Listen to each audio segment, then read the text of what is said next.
I mean, when I got into the news business, I was a kid, and while I thought I knew everything there was to know, I never aspired to be anything other than a reporter, and to be quite frank about it, that's what I am today. I'm still a reporter.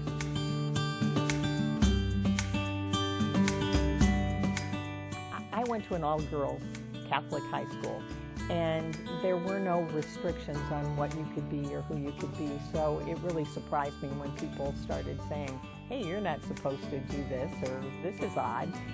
She was never felt she was owed anything.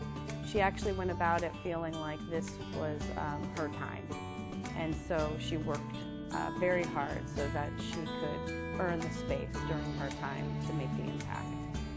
Born and raised in Omaha, always curious and a bit mischievous, it seemed Roseanne Shannon was destined to tell stories.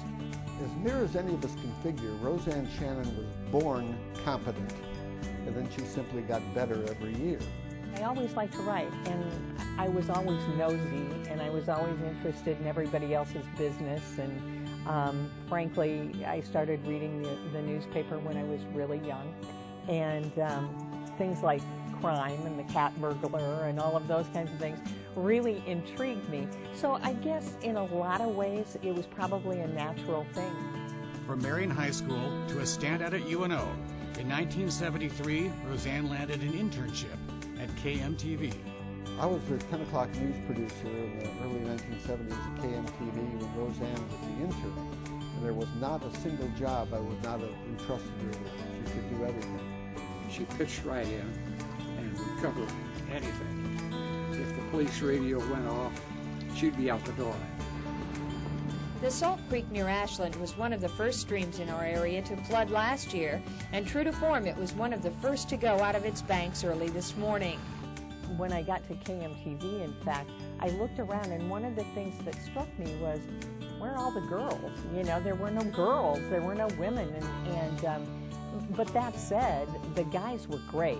I mean, they did everything they could to see to it that I was successful.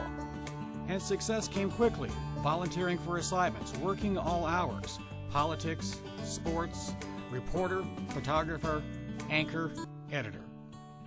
When the bell went off, when the tornado hit, when there was a big fire, Roseanne was one of the first people to walk through the door and say, where do you need me? Roseanne left television briefly in 1985 to work as a government spokesperson and quickly discovered she belonged back in the newsroom. We needed a nice height assignment editor, and Doug Parrott said, I know this lady who is working for Mike Boyle and wants to get back into television, and I met with her, and probably 30 seconds after we started the conversation, I knew she was the person I wanted to hire. I think I did a reasonably good job with hires over my years at KETV, and it was absolutely the best one I ever made. 6 years later, 20 years after walking into that KMTV newsroom, Roseanne Shannon was news director of KETV Newswatch 7. Those first few ratings periods were an uphill climb. Throughout all the years, it's like, we will just do what we do. We're not going to worry about what they're doing down the street. We're going to do what we do, and it'll pay off. Took a while. No kidding. I mean, there were times that I would go home and I said, why? We knew we were good, but we needed to catch a break here and there. But we just kept plugging along, and everybody was really scrappy, and it was fun. And finally, you know, it just all started to come together. And she set the example, and she said, we're going to do this day in and day out, be the best that we can be, and then that will pay off. It's exactly what's happened. Becoming Omaha's news leader with a determination to cover stories the way Roseanne feels she personally would cover them. I feel like we have always held ourselves to the highest journalistic standards, and that to me is the most important thing. I want to be able to look at myself in the mirror in the end of the day and know that I didn't do something that damaged someone's reputation or ruined their lives because of some mistake I made or some ego trip. It's a guiding force that resonates with viewers. And so that's what I appreciate most about her integrity and belief that journalism comes first. spearheading this cameras in the courtroom. And the reason she does it is because of the foundation of our industry. You know, she does it because of the First Amendment. She does it because, you know, we need to be able to tell these stories. Coverage honored by the Nebraska Broadcasters Association, multiple Emmy Awards, and National Edward R. Murrow Awards, all from a daily commitment to do it right, to enjoy the work, and to celebrate and support the people who pull it together. We've been through some stuff together. You know, news is, it's not an easy business to work in.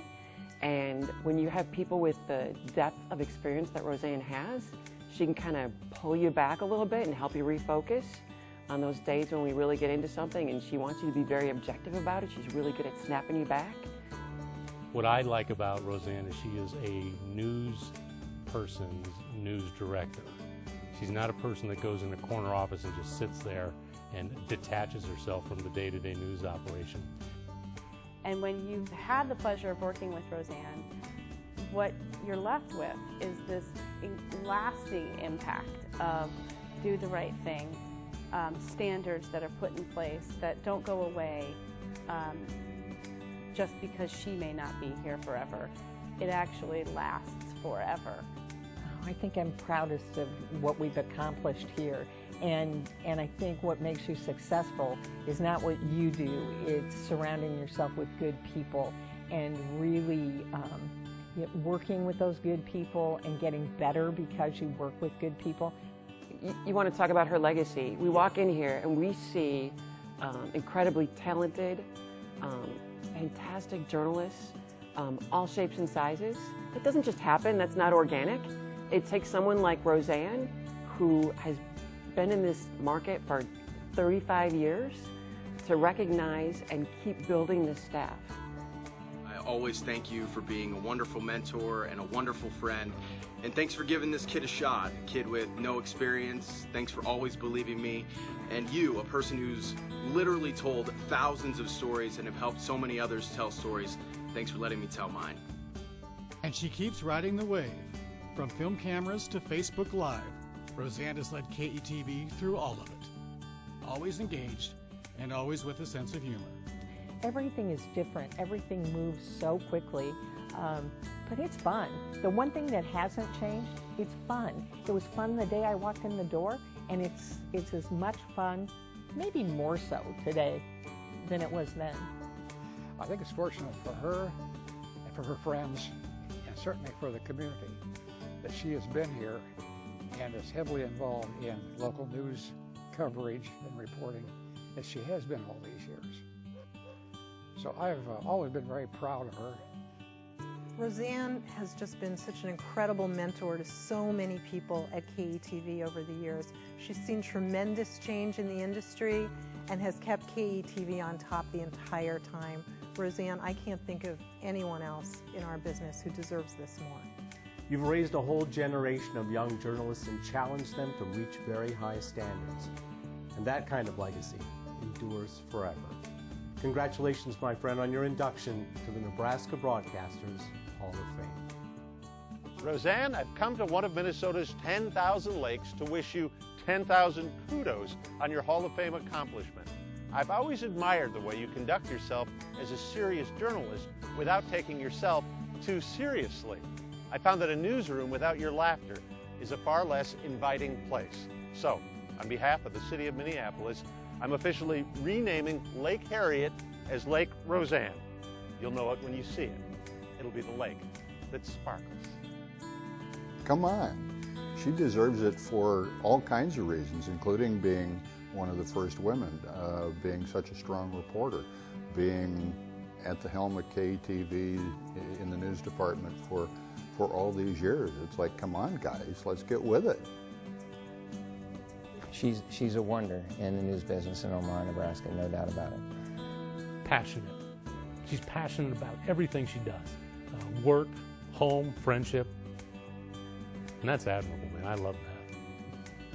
If I've had any success at all, it's truly been on the backs of all kinds of other people, because in this business, and frankly in any business, unless you're a solitary writer, you don't succeed without other people.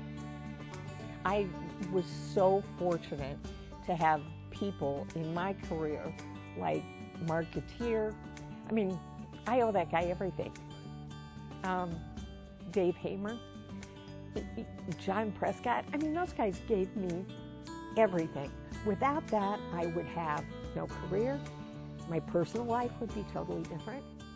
And, you know, I hope I'm that person for somebody else, too. I hope so.